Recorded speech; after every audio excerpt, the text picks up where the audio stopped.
Сәлеметсіздер ме, білім алушылар? Музыка сабағына қош келдіңіздер. Бүгінгі сабағымыздың тақырыбы «Мен ғарышкер боламын». Сабақтың оқу мақсаты музыкалық көркемдеуіш құралдардың көмегімен шығарманы орындау және импровизациялау. Бүгінгі сабағымыздың барысында біз ғарышқа саяхат бөліміндегі ғарыш әлемін музыка арқылы сезінуді, естуді, классикалық музыка жанрындағы балет симфониялық шығармалардың ғарышқа қатысты музыкалық әуендермен танысып талдаған болатынбыз. Әр ғасырға қатысты музыкалық бейнені ғарышпен байланыстырған композиторлардың тағы бірімен танысатын боламыз. Ол америкалық композитор Чарльз Айвз. Чарльз Айвз 1874 жылы 20 қазанда Данвердиде дүниеге келіп, 1954 жылы 19 мамырда Нью-Йоркте қайтыс болған. 20 ғасырда үлкен жаңалықтардың бірі адамның айға ұшуы. Бұл оқиға әлем музыканттарының шығармашылығында үлкен серпіліс тудырды. Ғарыш тақырыбында арналған түрлі жанрдағы өнер туындылары дүниеге келді. Соның бірі Чарльз Айвздің «Космический пейзаж», «Ғарыштық пейзаж» атты оркестрлік пьесасы. Кейін бұл шығарманың атауы жауапсыз қалған сұрақ болып өзгертілді. Қазір симфониялық оркестрдің орындауында «Ғарыштық пейзаж» шығармасынан үзінді тыңдайтын боламыз.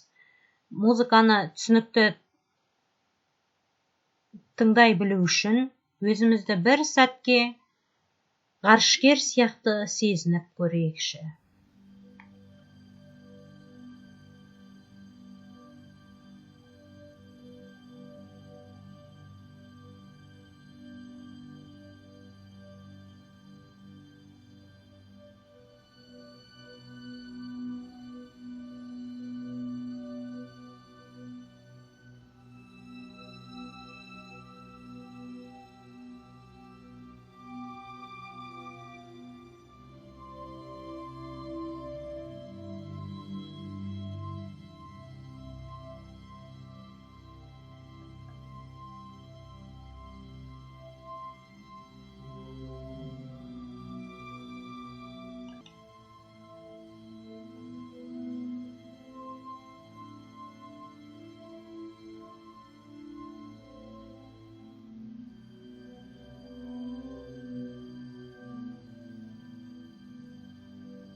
Сонымен бірге бұл шығарманың атауын неліктен жауапсыз қалған сұрақ деген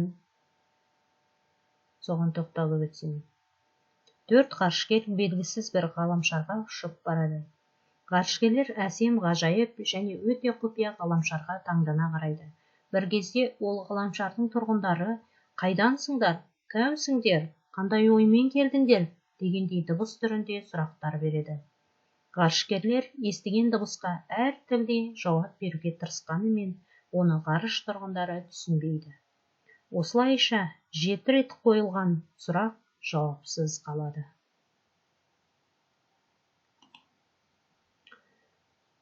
Осы шығарманы қорытындылай келе, мына тапсырманы орындайық. Симфониялық оркестр әуені таңғажайып. Солай ма балалар? Құпия ғаламшар және 7 рет дыбыстық сұрақ беріп, ғарыш тұрғындарының әуенін сипаттап көріп, аспаптарын анықтаңыздар. Өктем Алтаевтың әні «Мен ғарышкер боламын» әнін тыңдап, орындап үйренейік.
Енді Өктем Алтаевтың әніндегі әнді сүйемелдеген ғарыштық дыбыстардың қандай аспаптар арқылы көрсеткендігін айтып көрейікші балалар. Мына жерде қазір сіздерге аспаптың түрлерін жіберем. Қай аспапта орындалды? Домбыра, фортепиано, гитара, синтезатор. Соны анықтап көріңіздер. Енді бүгінгі сабақты түсінгендіктеріңді, сұрақтарың барын, бірақ та әлі де оқимын, ізденемін, түсінбедім деген сауалдарыңыз болса, қоя жатарсыздар. Үйге тапсырма Чарльз Айвздың ғарыштық пейзаж оркестрлік пьесасындағы ғарыш әлемін, ғарышқа ұшқан ғарышкерлерді, белгісіз ғарыш тұрғындарын суреттеп бейнелейміз. Сонымен бірге Алтаевтың «Мен ғарышкер боламын» әніне импровизация жасаймыз. Тыңдағандарыңызға рахмет. Келесі сабаққа дейін сау болыңыздар.